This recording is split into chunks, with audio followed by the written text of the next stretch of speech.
Vamos então àquela nossa conversa que acontece todas as sextas-feiras com o economista e professor universitário Lucas Sorgato. A ministra foi excessiva, ela pediu pouco, poderia pedir um ponto, bom, ou está de bom tamanho. Professor Lucas Sorgato, um bom dia.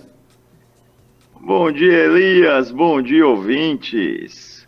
Olha, a ministra ela está correta quando ela coloca que a gente tem efeitos iniciados agora para 2024, né, 2025, onde a gente vai começar a ter a noção, né, dessa reforma tributária, começar a definir os números, né, finalmente, qual será a alíquota de impostos, como que será essa regra do jogo, por aí vai, né? E a partir de 2026, de fato, vai estar tudo funcionando, acredito que nos trinques, né, como a gente fala, seguindo a regra aí dessa reforma tributária, discutida por tantos anos, mas acelerada de uma maneira um pouco mais intempestiva, né, um pouco mais rápido do que o usual nas últimas semanas, Elias. Esse é um ponto, mas a gente precisa parar de subir nessa taxa. É difícil convencer, mesmo entre os especialistas, alguém que diga, olha, ela precisa ser mantida ou ela precisa ser ampliada. Há que se reduzir, porque até no exagero ela está bem acima, professor. Exato. O que acontece? O que a gente tem hoje em dia, se a gente for analisar, tá? A gente tem um estudo que foi feito pelo IPEA, muito bom, muito interessante, que mostra a taxa média de impostos no Brasil, que é o que está balizando essa nossa reforma, tá? Mas é um estudo que foi feito, ele não foi refinado, é o que tem que ser feito. Olha, 25%, essa é a taxa que se diz. A gente tem que ter uma alíquota média de 25%.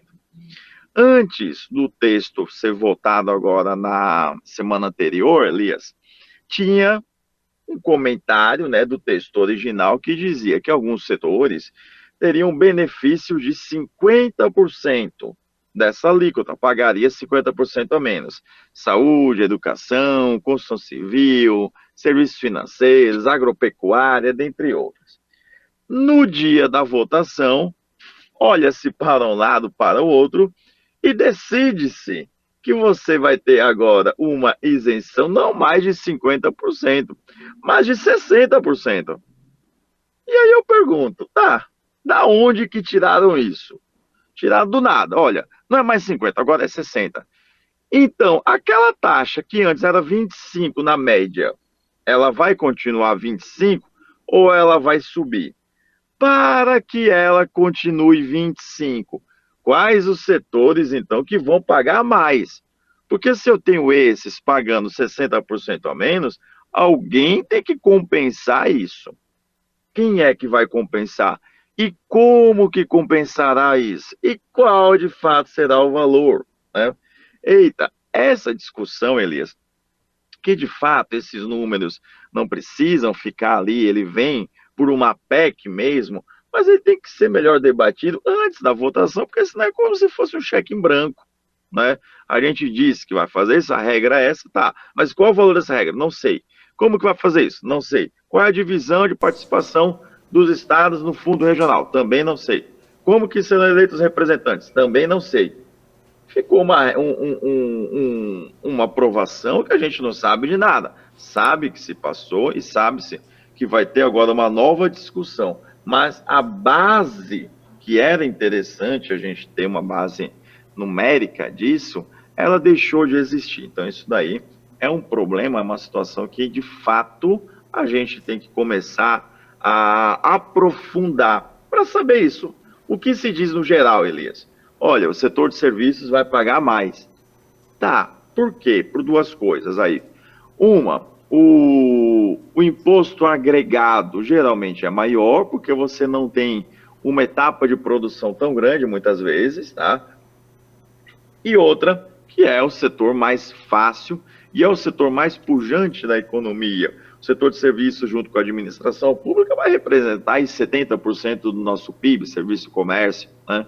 Então, quando você tem uma alíquota maior neles, você consegue reduzir da indústria, da agropecuária e de itens incentivados. Então, você tem essa estratégia ainda a ser adotada, que a gente não tem com a regra definida na atualidade, Elias. Mas, óbvio, a gente já tem um norte, tem um caminho bom, melhor do que a gente tinha antes, porque o principal ganho aqui é a desburocratização no consumo. Então, isso está legal. Agora, os valores, os dados, a gente tem que agora passar a discutir isso. E ainda tem meio que uma segunda etapa desse ponto que é mais macro, que é a reforma do imposto de renda, né, e que deve ser colocada em discussão já no retorno aí, depois que o Senado, naturalmente, pelo menos essa é a ideia da economia, depois que o Senado encerrar essa etapa da reforma tributária. Agora nós temos aí, professor, Minha Casa Minha Vida, Desenrola, Voa Brasil.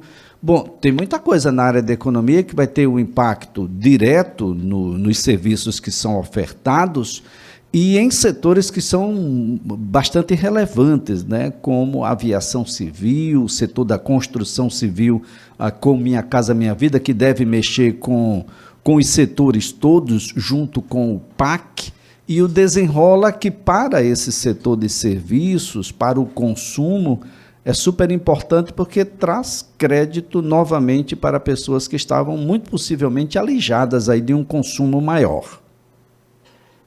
Olha, são medidas bem interessantes, tá? A mais importante, talvez anunciada nesse sentido, seja o Minha Casa Minha Vida, né? Uma reinvenção, uma releitura. Esse programa ele foi anunciado pela primeira vez, Elias, lá em 2009, né? Ali no finalzinho, que a gente tem, no iniciozinho ali do governo Dilma, salvo engano, você tem aí o Minha Casa Minha Vida, o que é um programa, não, finalzinho do governo Lula, desculpa, tá? Que é um programa muito interessante. Por quê? Primeiro, o Brasil, Elias, ele tem um déficit habitacional muito grande, tá? Estima-se em 15 milhões por alguns institutos de pesquisa. Então, o déficit habitacional é elevado, déficit habitacional alto.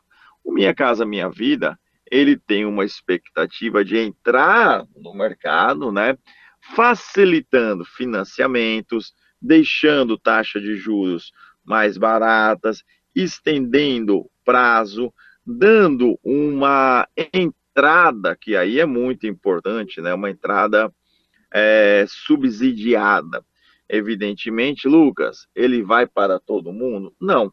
Ele vai para uma faixa da população que vai se enquadrar aqui nas regras, tá? Então, vamos entender aqui, primeiro, algumas regras que a gente tem aqui. E expectativas. Expectativas, principalmente, seria atender famílias numa situação mais complicada, uma situação de vulnerabilidade social mais elevada, tá? Então, na teoria, seria isso. Bom, primeiro, olhar a faixa de renda, Elias. Uma faixa de renda de até R$ 2.640, tá? Equivalente a 2 salários mínimos, isso familiar. Você tem aí uma outra faixa, uma faixa 2, que pega famílias entre R$ 2.641 até 4.400, e uma outra faixa do programa Minha Casa Minha Vida, que vai pegar famílias de 4.400 até R$ 8.000. Existe uma possibilidade até de expandir esse valor, tá? Tanto da faixa de renda, quanto do valor dos imóveis a serem financiados. Hoje, você tem imóveis a serem financiados pela Minha Casa Minha Vida de até 350 mil para essas faixas de renda, tá? Pegando a faixa 1 e a faixa 2, você tem aí um imóvel subsidiado, tanto na taxa de juros, que em alguns casos do programa, eles permitem faixas de até 7,6% de taxa de juros, o que é muito importante e é muito interessante. Uma outra coisa que varia nisso daqui, Elias, dentro do programa, que as pessoas têm que dar uma olhada, é que o valor de 350 não é para todo mundo, tá? Você pode olhar e você vai ter estratificações por municípios. Municípios maiores, essa faixa de financiamento aumenta. Municípios menores, você vai financiar imóveis com valores menores, 190 mil, 195, 210, 250. Então, você tem limites por municípios. Isso daí, então, é extremamente interessante para a gente dar uma olhada e pensar, olha, eu consigo agora entrar com esse imóvel, eu tenho recurso de FGTS para utilizar, além disso, o subsídio é de quanto? A taxa de juros é menor, tá? A gente chega à taxa de juros, Elias, para uma população mais carente, pode chegar a 4% anual, 4%, Elias. É suficiente? Cabe na sua renda? Como que está o endividamento? E você está com o programa Minha Casa Minha Vida, incentivando uma cadeia produtiva muito grande, que é a cadeia da construção civil. Tá? Então, Elias, por esse ponto, é muito interessante. Tá? Você tem um programa que vai resolver um problema ou ajudar a reduzir um problema de vulnerabilidade social, de déficit habitacional, com taxas de juros interessantes, com uma entrada governamental, com um prazo mais dilatado. Lucas, bacana.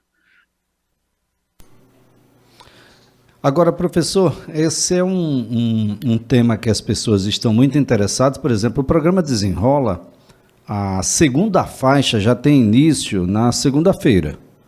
A primeira faixa ainda depende aí de um leilão de créditos que o governo federal deve fazer no mês de agosto. O programa deve seguir para setembro. É claro que há um interesse de que isso tudo aconteça já, porque são milhões e milhões de brasileiros que passam a ter crédito, já imaginando esse segmento dos serviços e do varejo nessas datas mais importantes do ano, que estão ali mais próximas do fim do ano, e principalmente a data natalina, que é onde as pessoas estão mais dispostas a consumir. Professor?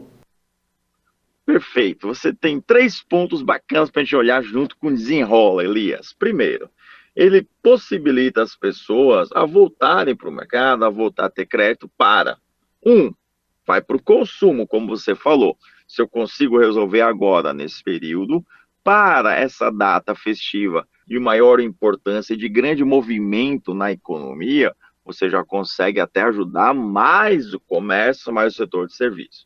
O segundo ponto, essas famílias que estão no Desenrola ficando aptas, elas vão poder também acessar o que a gente acabou de falar, o Minha Casa Minha Vida, né? Estarão agora aptas a pegar o crédito para isso.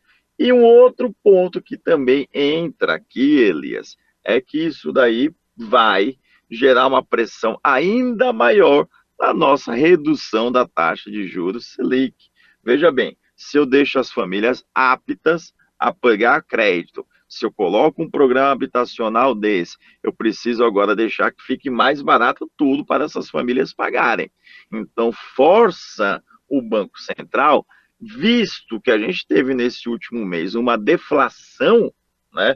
Ou seja, os preços reduziram, a reduzir a taxa básica de juros da economia, a nossa taxa Selic. Então, você tem aí uma confluência de fatores que fica muito interessante para dar um suporte na economia bacana para o final do ano e para que a gente tenha um início de 2024 bem interessante. Então, você tem aí fatores estruturantes que podem gerar um excelente resultado para o ano que vem, Elias. Muito bem, professor Lucas Sorgato, mais uma vez a gratidão pelas informações, a colaboração aqui prestada. Ótima sexta-feira, excelente final de semana, professor. Para você, Elias, para todos os ouvintes também.